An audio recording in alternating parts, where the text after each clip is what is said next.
The Vatican released the first images of Pope Francis following his death. It shows the pontiff laid out in a wooden casket while the Vatican Secretary of State and others prayed over him. The viewing was held in the chapel where Francis lived. Now, the funeral is scheduled for this Saturday. Pope Francis will be buried at St. Mary Major Basilica outside the Vatican complex. Meantime, the neighborhood where Francis grew up is honoring him as well. Members of the San Jose de Flores Basilica in Buenos Aires gathered to take part in a mass and tribute. The Archbishop of Buenos Aires officiated that mass and hailed Pope Francis as a transparent leader who didn't hide problems and served through a revolution of tenderness. People across our area are remembering Pope Francis as well and sharing how much the pontiff meant to them. St. Martin's University president likened the loss for many to that of losing a parent. Bill Brownsberger also said that Pope Francis was relatable to so many people. I think one of the biggest lessons that Pope Francis taught us in the Universal Church, but also here in Washington and at St. Martin's, is a lesson of humility. Obviously, representing Jesus Christ as the successor of Peter, that's serious work and always will be serious work. But my sense is that Pope Francis didn't take himself as a person very seriously, over seriously, and didn't insist with pride on his importance. Brownsberger said that Pope Francis did a good job of reaching out to those who were not Catholic, but also people within the Catholic community who viewed themselves outside the mainstream. In the wake of the Pope's death, questions are growing about what's next for the direction of the Catholic Church and its leadership. So joining us live, religious studies professor at Gonzaga University, McCabe is with us now. Megan, good morning. Good morning. The news of Francis's passing was a shock to so many. What do you see as his enduring legacy? The most important thing I think that Pope Francis did was he really embodied a mode of listening in the global church. Rather than having a strong emphasis on the central authority of the Vatican, he reached out to the peripheries, both with the way that he listened to ecclesial leadership around the world, but also really tried to listen to everyday Catholics and everyday people all over the world to really hear what was plaguing them as everyday people in the realities of their lives. So let's talk about what's next for the Catholic Church. Walk us through the process of how the next pope will be selected and how long we could expect that process to take. Yeah, so realistically, we're looking about 3 to 4 weeks until we have news of a new pope. Church law says that within the next 15 to 20 days, the conclave has to begin. And then the cardinals who are able to vote will be voting. There are about 250 total cardinals. Only about 135 of those are able to vote. So only the cardinals who are under the age of 80 are able to vote in this coming conclave. Before the conclave begins, they will be gathering all of the cardinals to discern what the church needs to be facing in the world and what the issues that we really need to have at our forefront of thought are.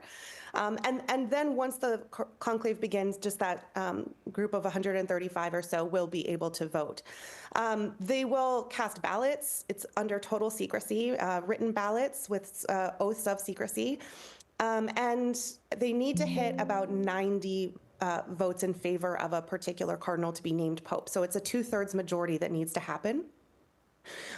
It always takes several rounds of voting for sure. And when they haven't reached a conclusion yet, after every ballot cast, they have black smoke. So those ballots are burned with wet straw to release and some chemicals to ensure that it appears black. Some black smoke to alert the people around that there has not been named a new pope. Once they reach that 2/3 majority, they will burn the ballots with dry straw and have white smoke to release the news of the new pope once he has accepted the appointment. That's a great explainer of what we've gone through a few times on this show. We've been on Pope Watch. You know, we're waiting to see what color is that smoke. Is that dark? That looks pretty white. That looks pretty white. It's really an interesting thing, and we're coming up on that once again. Now, Pope Francis was seen as a transformative figure, but some in the church would like to see a more conservative approach. Now, you're an expert in religious studies. Do you have any insight on who the Pope might be? Yeah. So in a lot of ways, we really don't have any idea. There's a lot of lists going around with every major news outlet, and they're all slightly different lists. So that really goes to show you how little we really know. When Francis himself was elected, he was by no means a front runner. He had been a front runner in 2005, and I believe came in second, but because of his age was discounted when he finally was elected. However, there are a few names that have come to the top. So Cardinal Erdo, I believe from Hungary, represents a more conservative approach. So he's certainly on a lot of lists, and some people have his eye on him. And he's, I believe, an expert in canon law. Another major frontrunner who has consistently been watched, even for years, is Cardinal Tagle from the Philippines. And many call him the Asian Francis, so that he really represents the approach of Pope Francis with a lot of environmental concerns as well in his work. Well, that's interesting. Is there politicking going on right now in the Vatican? Are people actively campaigning for the pontiffship? You know, there's a saying in Italian, well, I can't speak Italian, but the Italian saying is that he who enters a pope leaves a cardinal. So really what we have is to really say, like, we don't really know what's going on. Certainly there are people who would like to see their approach moving forward. But I think that we kind of have to hope that the real discernment over the needs of the world and the needs of the church will win the day. How might global areas with large Catholic populations like Latin America influence who becomes the next pope? Yeah, so every cardinal gets one vote, so it's really not based on how many Catholics in a particular area there are.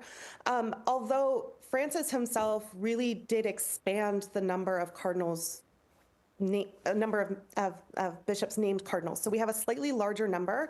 And when he named people cardinals, he really did seek to go to what he called the global peripheries. So seeing more cardinals from places like Latin America, Asia, Africa. And there are about half the number of cardinals who will be able to vote come from those places in the world. So we can expect to see a strong influence of the global south in the way that this conclave will appear, which is a shift from the past. Really, historically, so much of the power in the Catholic Church comes from Europe, really, especially Italy. How would the Church or the Vatican, the hierarchy there, handle any internal disagreements if everyone isn't fully on board with the next pope? Mm-hmm. So once you hit that 2/3 majority and somebody accepts, they're pope, and we really don't see that everybody gets on board necessarily, or that everybody on board is what has to happen.